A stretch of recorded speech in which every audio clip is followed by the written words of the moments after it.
सबको जय श्री राम। परशुराम जयंती की हार्दिक बधाई सबको। लेकिन दोस्तों, आज मैं बहुत दुखी हूँ और दुखी मन से ही वीडियो बना रहा हूँ। आज क्या होने लगा अब हमारे देश में। पहले दिल्ली दंगे, पूरा सॉल्यूशन हुआ नहीं कि तब तक कोरोना महामारी में एक खास समुदाय का देश के प्रति अपनी गद्दारी को पुरजोर तरीके से दिखाना, साबित करना। और आज परशुराम जयंती के दिन उत्तर प्रदेश के जनपद एटा के थाना कोतवाली श्रृंगार नगर में एक ही ब्राह्मण परिवार के 5 लोगों की गला काटकर हत्या कर दी जाती है। परशुराम जयंती के दिन ब्राह्मणों की हत्या करना मतलब कि परशुराम जयंती के सेंटीमेंट से जो भी लोग जुड़े हुए हैं उनकी भावना को ठेस पहुंचाना एकमात्र लक्ष्य है इनका। हम उत्तर प्रदेश सरकार से आग्रह करेंगे कि इस मामले की निष्पक्ष जांच हो और दोषियों को इतनी कठोर सजा मिले कि दोबारा सपनों में भी ऐसा करने का कोई दुस्साहस न करे।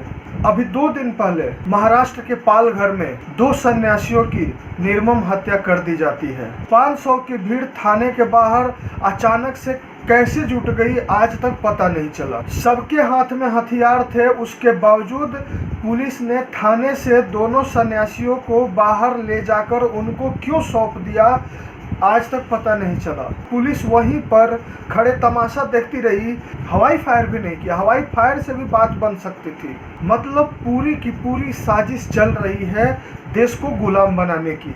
सोशल मीडिया के माध्यम से पता चल रहा है कि वो आदिवासी इलाका है और वहाँ पर बहुत तेजी से कन्वर्जन चल रहा था।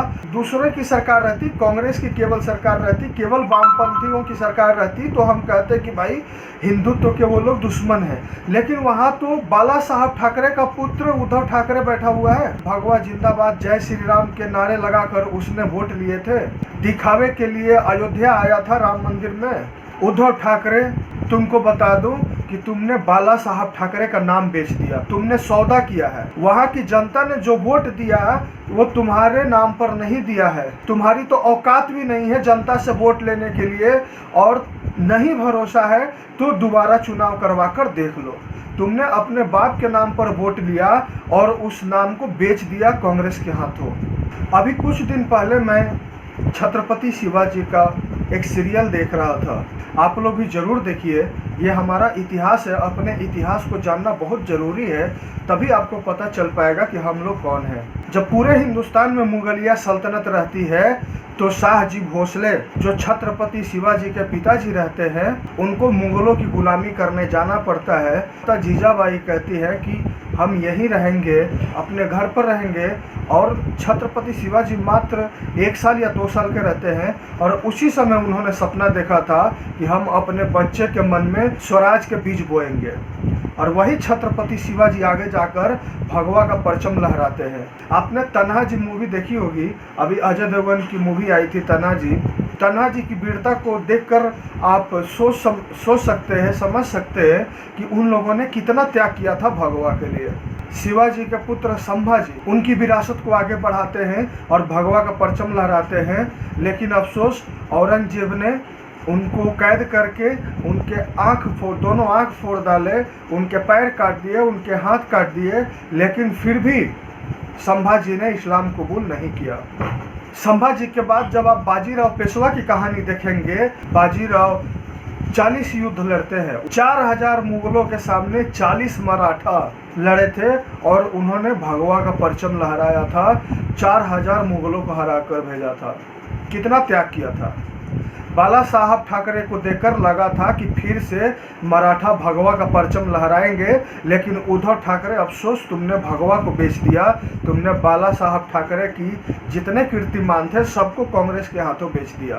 ताजुब की बात तो यह है कि जब दोनों संतों के न्याय के लिए अर्णव गोस्वामी, जो कि रिपब्लिक भारत न्यूज नेटवर्क के एडिटर इन चीफ है, जब वो आवाज़ उठाते हैं तो सोनिया गांधी अपने चमचों को कहकर 200 FIR करवाती है। उसके बाद जब वो घर जा रहे होते हैं अपने वाइफ के साथ, पर जानलेवा हमला होता है उनके ऊपर।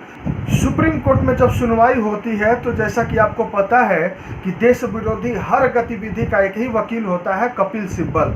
कपिल सिब्बल मुंह उठाकर पहुंच जाते हैं कोर्ट में और कहते हैं कि इन्होंने सोनिया गांधी का अपमान किया है, अपमानजनक शब्द कहे हैं। जब कोर्ट उनसे पूछता है, जब जज साहब पूछते हैं कि वो कौन सा शब्द है जिनसे सोनिया गांधी का अपमान हुआ, तो कपिल सिब्बल की बोलती बंद हो जाती है। अर्णव गोस्वामी बाइज्जत बरी हो जाते हैं। अंत में सत्य की विजय होती है। तो अभी भी कहीं ना कहीं देश प्रेम की आग बची हुई है, लेकिन जो आप लोग हाथ पर हाथ रखकर बैठे हुए हैं, उसी चलते ये आग पूरे देश में नहीं जा रही है। सोशल मीडिया पर भी आप लोग कुछ नहीं बोल पाते, और जिसका परिणाम होता है कि राक्षस एक एक करके सारे सन्यासियों, सारे हिंदुओं को मारते जा रहे हैं। अभी कल की घटना है, पंजाब में एक साधु को मंदिर में घुसकर लोगों ने पीट पीट कर अधमरा कर दिया। उस बेचारे ने कहा कि मेरे पास जो है वो सब लेकर चले जाओ, मेरा जान छोड़ दो। शायद उनको पता चला कि अभी ये मर चुका है, वो छोड़कर चले गए। कंगना रनावत की बहन रंगोली चंदेल एक देश प्रेमी है, राष्ट्रवादी छवि है उनकी। 2 संतों की हत्या का आवाज उठाती हैं तो उन पर सोशल मीडिया पर आपत्तिजनक टिप्पणियां की जाती है। जब कंगना रनावत उनका सपोर्ट करती हैं अपनी बहन का, तो उनके ऊपर कांग्रेस फिर से FIR कर देती है। आखिर कहां गई अभिव्यक्ति की आजादी? इसी देश में JNU में अफजल हम शर्मिंदा है, तुम्हारे कातिल जिंदा है, भारत तेरे टुकड़े होंगे, इंशाअल्लाह के नारे लगते हैं। तो वहां पर राहुल गांधी कहते हैं ये तो अभिव्यक्ति की आजादी है। कपिल सिब्बल और जितने टुकड़े टुकड़े गैंग थे सब कहते हैं कि ये तो अभिव्यक्ति की आजादी है। तो फिर कंगना रनावत की अभिव्यक्ति की आज़ादी कहाँ गई? अर्णव गोस्वामी की अभिव्यक्ति की आज़ादी क्या कहाँ चली गई? क्या कानून सिर्फ तुम्हारे लिए बने हैं? तो उनके दिमाग में सिर्फ एक ही बात भरी हुई है कि काफिरों को मारो। तो क्या हम अपनी आवाज़ भी नहीं उठा सकते? क्या सोशल मीडिया पर अपनी आवाज़ नहीं दूसरों तक पहुंचा सकते? क्या हम सावधान नहीं हो सकते? हम नहीं कह रहे हैं कि आप नफरत कीजिए किसी से, हम नहीं कह रहे हैं कि आप उनके साथ हिंसा कीजिए, लेकिन आप अपनी सुरक्षा के लिए सोशल मीडिया पर तो आवाज़ उठाइए। अभी रवीना टंडन जी ने जो 2 संतों के साथ जो ड्राइवर मारे गए, उनके परिवार के लिए फंड इकट्ठा कर रही है। आप सभी जितना हो सके ज़्यादा से ज़्यादा उनको सपोर्ट कीजिए। और साथ ही साथ केवल हम लोग आंसू बहाने के लिए है क्या? आज परशुराम जयंती है। आज कसम लीजिए कि पूरा हिंदुस्तान, पूरा हिंदू शस्त्र और शास्त्र दोनों को धारण करेगा और पूरे हिंदुस्तान में भगवा का परचम लहराएगा। यदि आपको हमारी वीडियो पसंद आई, हमारे चैनल को सब्सक्राइब करें, और यदि आप हमें कुछ सुझाव देना चाहते हैं तो कमेंट बॉक्स में आप अपना सुझाव दे सकते हैं। हमारी वीडियो को ज़्यादा से ज़्यादा शेयर करें। जय हिंद, वंदे मातरम।